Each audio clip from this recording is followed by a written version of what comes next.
خدا کا خاص ایک انعام ہے یہ اولیاء اللہ۔ الحمدللہ رب العالمین والصلاة والسلام علی سید المرسلین، اما بعد فاعوذ باللہ من الشیطان الرجیم، بسم اللہ الرحمن الرحیم، الصلاة والسلام علیکہ یا رسول اللہ وعلی آلک واصحابک یا حبیب اللہ۔ ہمارا پروگرام ہے قصص الاولیاء، اولیاء اللہ کے واقعات۔ یقین مانیے ناظرین، اللہ کے ولیوں کے جو واقعات ہیں نا، وہ دل میں ایسے اثر کرتے ہیں کہ گویا دل کی گندگی کو دور کر دیتے ہیں۔ ان کی صحبتیں، ان کے واقعات کتابوں میں پڑھنا، ان کی صحبت میں بیٹھنا فائدے سے خالی نہیں ہے۔ آج ہم جس اللہ کے ولی کا ذکر کریں گے ان کا نام ہے فضیل بن عیاض رحمۃ اللہ تعالیٰ علیہ۔ آپ کی ہسٹری میں یہ بات ملتی ہے کہ آپ اپنی توبہ کرنے سے پہلے ڈاکو تھے، بڑے بڑے قافلے لوٹ لیا کرتے تھے آپ۔ یہاں تک کہ کتابوں میں لکھا ہے کہ عورتیں اپنے بچوں کو سلانے کے لیے ان کا نام لے کر ڈرایا کرتی تھی کہ فضیل آ جائے گا، سو جاؤ بیٹے۔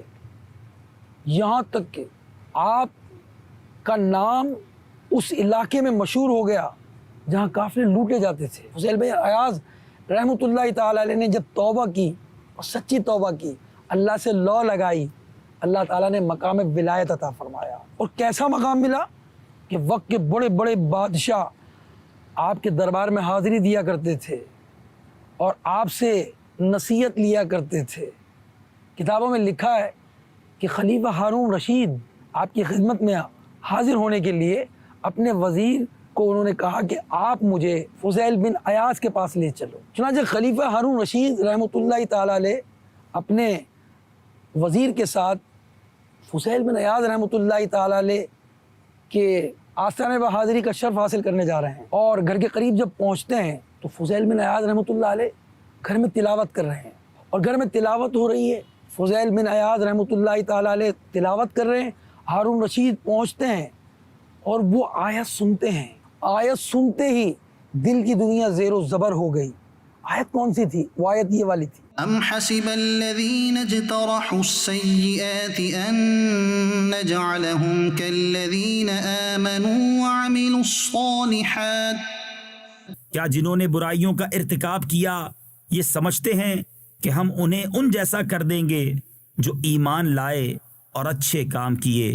یہ آیت سنی اور ہارون رشید رحمۃ اللہ تعالیٰ علیہ پر نصیحت اثر کرنا شروع ہو گئی، اور کہا کہ اس سے بڑھ کر بھی کوئی نصیحت ہو سکتی ہے۔ پھر آپ کے وزیر نے فضیل بن عیاض کے آستانے کا دروازہ کھٹکھٹایا۔ اندر سے آواز آتی ہے، کون ہے؟ آپ کے وزیر کہتے ہیں امیر المومنین آئے ہیں آپ سے ملاقات کے لیے۔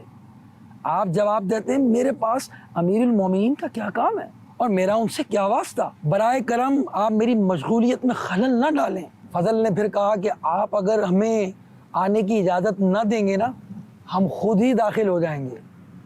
فضیل بن عیاض رحمۃ اللہ علیہ بادشاہ وقت سے کہہ رہے ہیں کہ میں تو اجازت نہیں دیتا، آپ اندر آنے میں مختار ہیں، چاہیں تو آ جائیں۔ جب یہ دونوں اندر داخل ہوئے، فضیل بن عیاض رحمۃ اللہ علیہ نے چراغ بجھا دیا تاکہ ان کی صورتیں نظر نہ آئیں، اور پھر آپ نماز میں مشغول ہو گئے۔ خلیفہ ہارون رشید، اس کا وزیر وہیں موجود ہیں گھر کے اندر، اور پھر جب وہ نماز سے فارغ ہوتے ہیں تو خلیفہ ہارون رشید کہتے ہیں کہ مجھے کچھ نصیحت کیجیے۔ فضیل بن عیاض رحمۃ اللہ تعالیٰ علیہ انہیں نصیحت کرتے ہیں اور کہتے ہیں کہ آپ کے والد نبی پاک علیہ السلام کے چچا تھے، کیونکہ ہارون رشید رحمۃ اللہ علیہ حضرت عباس رضی اللہ تعالیٰ کی اولاد میں سے تھے۔ چنانچہ فرمایا کہ اے ہارون رشید، تمہارے والد نبی پاک علیہ السلام کے چچا تھے، انہوں نے کسی ملک کا حکمران بننے کی خواہش کا اظہار کیا، تو نبی پاک علیہ السلام نے فرمایا میں تمہیں تمہارے نفس کا حکمران بناتا ہوں، کیونکہ دنیاوی حکومت تو بروز قیامت وجہ ندامت بن جائے گی۔ یہ سن کر ہارون رشید نے عرض کیا حضور کچھ اور ارشاد فرمائیے۔ پھر آپ نے عمر بن عبدالعزیز رضی اللہ تعالیٰ عنہ کا واقعہ بیان کیا اور فرمایا جب ان کو حکومت ملی تو انہوں نے ذی عقل لوگوں کو جمع کیا اور کہا مجھ پر ایک ایسے بار گراں کا بوجھ ڈال دیا گیا ہے جس سے چھٹکارے کے بظاہر کوئی صورت نہیں۔ ایک شخص نے مشورہ دیا، اور مشورہ کیا تھا؟ مشورہ یہ تھا کہ آپ ہر عمر رسیدہ شخص، ہر جوان اور رشتہ داروں اور ان کی رشتہ داریوں کو ملحوظ رکھیے، حسن سلوک کے ساتھ ان سے پیش آئیے۔ ہارون رشید نے عرض کیا کچھ اور بھی نصیحت کیجیے۔ آپ نے فرمایا مجھے خوف ہے اے ہارون رشید، مجھے خوف ہے کہیں تمہاری حسین و جمیل صورت نارے جہنم کا ایندھن نہ بن جائے، کیونکہ بہت سے حسین چہرے بروز قیامت آگ میں جا کر تبدیل ہو جائیں گے، بہت سے امیر اسیر ہو جائیں گے، یعنی قیدی بن جائیں گے۔ اللہ تعالیٰ سے ڈرتے رہو اور محشر میں جواب دہی کے لیے ہر لمحہ چوکس رہو، کیونکہ وہاں تم سے ایک ایک مسلمان کے بارے میں باز پرس ہوگی۔ اگر تمہاری سلطنت میں ایک غریب عورت بھی بھوکی سو گئی نا تو قیامت میں وہ تمہارا گریبان پکڑ لے گی۔ ہارون رشید نے جب اس نصیحت کو سنا تو اس پر غشی طاری ہو گئی، اتنی آہ بکا کرنے لگا اور غش کھا کر گر گیا۔ ہارون رشید کے جو وزیر تھے انہوں نے فضیل بن عیاض سے کہا کہ آپ یہ کیا کر رہے ہیں؟ آپ یہ کیا کر رہے ہیں؟ آپ نے تو امیر المومنین کو نیم مردہ کر دیا۔ آپ نے فرمایا خاموش، خاموش ہو جاؤ، میں نے نیم مردہ نہیں کیا بلکہ تم نے اور تمہاری جماعت نے انہیں زندہ درگور کر دیا ہے۔ یہ بات سننے کے بعد ہارون رشید پر مزید رقت طاری ہو گئی، اور جب کچھ افاقہ ہوا عرض کیا حضور ارشاد فرمائیے آپ پر کچھ قرض ہے لوگوں کا؟ فرمایا مجھ پر لوگوں کا نہیں، اللہ پاک کا قرض ہے، اور اس کی ادائیگی صرف اطاعت ہی سے ہو سکتی ہے، لیکن اس کی ادائیگی بھی میرے بس کی بات نہیں۔ میدان محشر میں میرے پاس کسی سوال کا جواب نہ ہوگا۔ ہارون رشید نے پھر عرض کیا حضور میرا مقصد یہ ہے کہ مال و دولت کا کچھ قرض ہے آپ پر لوگوں کا؟ آپ نے فرمایا اللہ پاک کے فضل و کرم سے میرے پاس اتنی نعمتیں ہیں کہ مجھے کسی سے قرض لینے کی ضرورت ہی پیش نہیں آتی۔ اب ہارون رشید نے 1000 دینار کی ایک تھیلی لی اور آپ کی خدمت میں بطور نذرانہ پیش کی، اور عرض کی حضور یہ مجھے میری والدہ نے مجھے ورثے میں دیے تھے، یہ قطعاً حلال ہیں، آپ اسے قبول کر لیجئے، بڑی کرم نوازی ہوگی۔ آپ نے فرمایا تجھ پر بے حد افسوس ہے، میری ساری نصیحتیں بیکار ہو گئیں، میں نے تو تجھے نجات کا راستہ دکھایا اور تم مجھے ہلاکت میں گرانا چاہتے ہو۔ یہ مال مستحقین کو ملنا چاہیے اور تو ایک غیر مستحق کو دے رہا ہے۔ یہ کہنے کے بعد آپ عبادت میں مشغول ہو گئے۔ یہ تھے فضیل بن عیاض رحمۃ اللہ تعالیٰ علیہ کہ بادشاہ وقت ان کے پاس حاضر ہوتے ہیں، ان سے مروب نہیں ہوتے۔ اور یہاں یہ بھی سبق ملتا ہے ہمیں اس واقعے سے کہ پہلے کے بادشاہ بھی اللہ والوں کے دربار میں حاضری دیا کرتے تھے، ان سے نصیحت لیا کرتے تھے، اور اللہ والے بلا خوف ان حکمرانوں کی اصلاح کر دیا کرتے تھے۔ سبحان اللہ۔ اللہ تبارک و تعالی ہمیں ان اللہ والوں کی سیرت سے مدنی پھول چننے والا بنائے۔ یہ تھے فضیل بن عیاض رحمۃ اللہ تعالیٰ علیہ۔ کون ہے فضیل بن عیاض رحمۃ اللہ تعالیٰ علیہ؟ سلسلہ چشتیہ کے شیخ طریقت ہیں، زائد زمانہ ہیں۔ آپ 2 صدی ہجری کے مشہور صوفیہ اور محدثین میں سے ایک ممتاز شخصیت ہیں، اور آپ 105 ہجری کو خراسان میں پیدا ہوئے۔ سبحان اللہ۔ آپ کی کنیت ابو علی ہے، اور محدثین نے آپ کو مختلف القابات سے یاد کیا ہے، جن میں شیخ الاسلام اور اس طرح کے القابات سے آپ کو یاد کیا گیا ہے۔ سبحان اللہ۔ کتابوں میں لکھا ہے کہ جب آپ نے توبہ نہیں کی تھی، اس طرح میں نے شروع میں عرض کیا کہ آپ پہلے ڈاکو تھے، کہتے ہیں کہ آپ کی توبہ کا واقعہ ایسے ہوا کہ ایک مرتبہ آپ ڈاکہ ڈالنے کی غرض سے ایک مکان کی دیوار پر چڑھے۔ اتفاقاً اس وقت مالک مکان قرآن مجید پڑھ رہا تھا اور قرآن مجید کی ایک آیت پڑھ رہا تھا۔ وہ آیت کیا تھی؟ وہ آیت یہ تھی أَلَمْ يَأْنِ لِلَّذِينَ آمَنُوا أَن تَخْشَعَ قُلُوبُهُمْ لِذِكْرِ اللَّهِ کیا ایمان والوں کو ابھی وہ وقت نہ آیا کہ ان کے دل جھک جائیں اللہ کی یاد کے لیے۔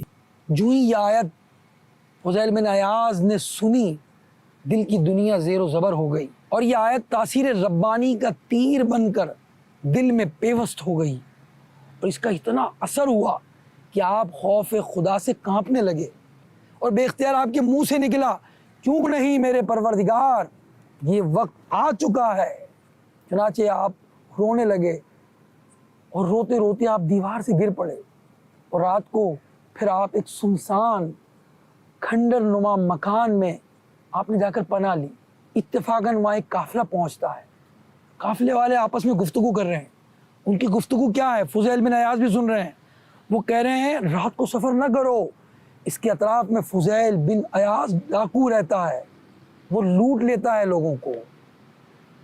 اور آپ نے جب یہ بات سنی، آپ رونے لگے اور کہنے لگے افسوس اے فضیل، تو کتنا گناہ گار ہے کہ امت رسول کے قافلے رات میں سفر نہیں کرتے، اس لیے کہ تم اسے لوٹ لیتے ہو، اور گھروں میں عورتیں میرا نام لے کر بچوں کو ڈراتی ہیں، میں کتنا گناہ گار ہوں۔ یہ کہتے جاتے تھے، روتے جاتے تھے، اور صبح ہو گئی، اور اب آپ نے سچی توبہ کا ارادہ کیا، اور ساری زندگی کعبۃ اللہ کی مجاوری اور اللہ کی عبادت میں گزارنے کا عہد کیا۔